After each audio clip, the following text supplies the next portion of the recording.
To continue on with my Hunger Games reread before Sunrise on the Reaping, of course, I followed up Hunger Games with Catching Fire, again by Suzanne Collins. This one is following Katniss and Peeta. Now that they have made it out of the Hunger Games, what lies ahead for them?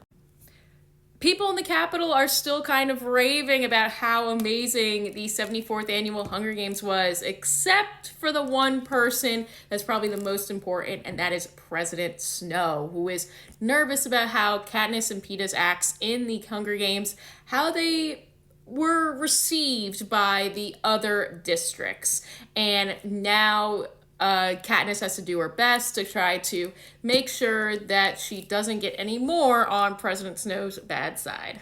Also leading up is the 75th Hunger Games, which for the Capitol is so exciting because that means it is the third quarter quell, where every 25 years to mix it up and have fun, the Capitol predetermined years ago, apparently, how it would go. So, for example, the 25th Hunger Games had people vote on who they would want to go into the Capitol or into the Hunger Games, which is crazy. And then the 50th one, which is actually where Haymitch won his Hunger Games, instead of having one boy and one girl from every district reaped, it was 2 boys and 2 girls. So there was double the amount of participants, which means that instead of 23 people dying, 47 had to die this time. Is that right, math? I think so.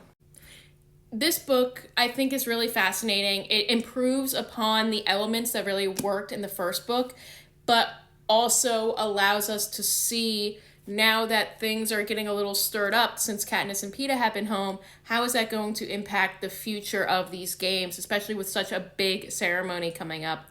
And again, I think it's really fascinating that while it's easy to pick this up, and basically anyone can pick this up, there is so much subtext and so much more that I learn about just their world every time that I dive into these books, and every time I am fascinated with what I am able to pull out of it. And I think that's what's really great about this series, and what's really fascinating and awesome about just having these kinds of books available for younger people to be able to read at that younger level, because it's important information that needs to be known. And I think it's also really great on not necessarily choosing sides, but seeing one side of a debate versus the other, more specifically when it comes to the districts and how they react to everything that happens. And I really, really do like that.